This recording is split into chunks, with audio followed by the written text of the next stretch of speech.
This is my individual project over the organization, the International Mission Board.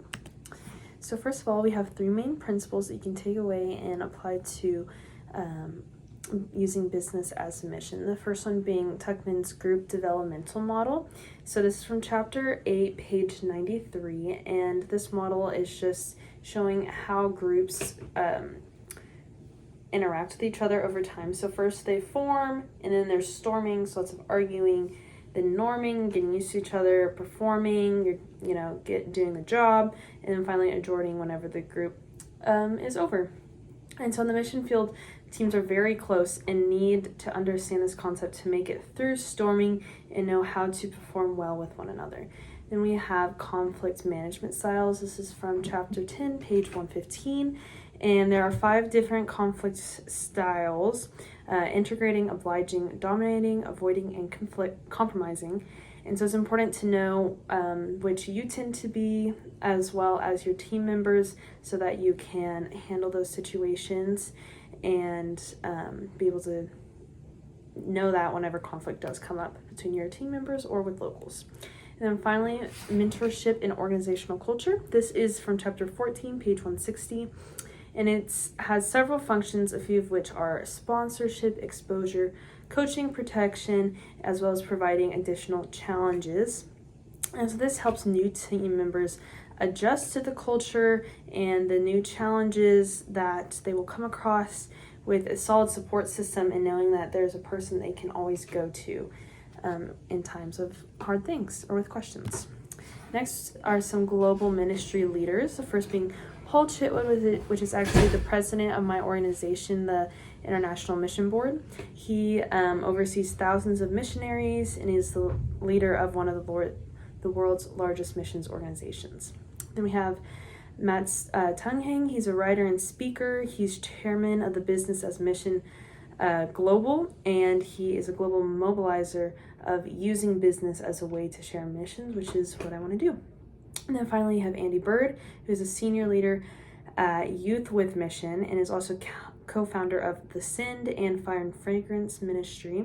And so he focuses on using and mobilizing church and the next generation to be part of this global attempt at missions.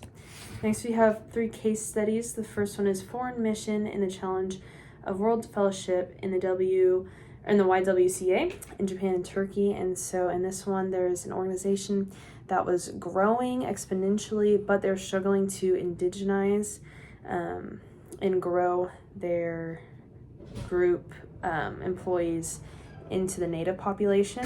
And that is because they were expecting them to change to fit their standard instead of changing to what the local population needed. And so they found that they needed to adapt their cultural values. And this can apply because loving others means changing your method of doing something, not forcing others to change. And so this is really applicable in any career, but especially a ministry one. Next, we have leadership development tool for Christian missionaries in Nigeria.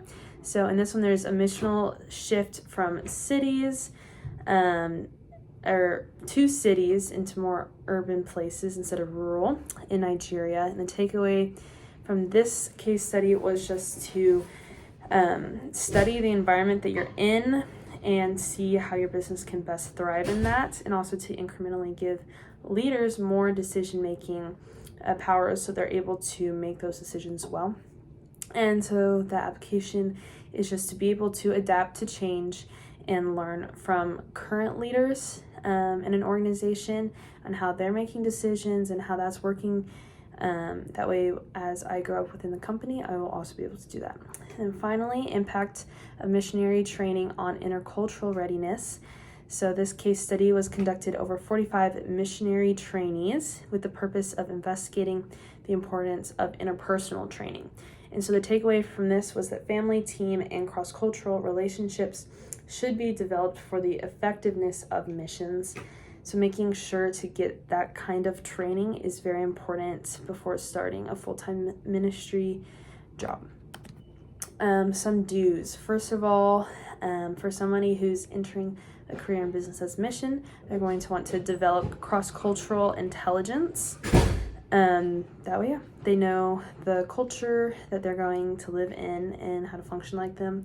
They're going to want to learn conflict management skills, because whenever you're working in such a close-knit team, as we've already discussed, you need to know how to handle conflicts that will arise, and then prioritize organizational culture. So each team is going to be a little different, and so you're going to want to pick a team that not only they want you, but that you fit in with them as well. That way, whenever things get hard, you can still go back to that organizational culture that you're confident you're a part of. Some don'ts for someone entering a career in business as mission is trying to function without a team. And so this is something that, is not something that the Lord calls us to in the Bible, and is something that is incredibly hard to do in the mission world. You should also not ignore what others value, meaning the people that you're serving, the people that you're working with. The Lord calls us to serve others before ourselves, and so this is something that needs to be done as well. And then finally, do not use power negatively. So people who are using business as mission, and especially the IMB, because they're such a huge company, they need to not use this power that the Lord has given them in a negative way, but instead glorify Him with the influence that He has provided.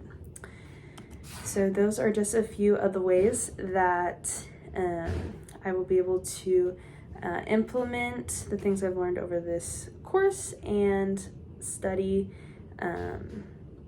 organizational behavior.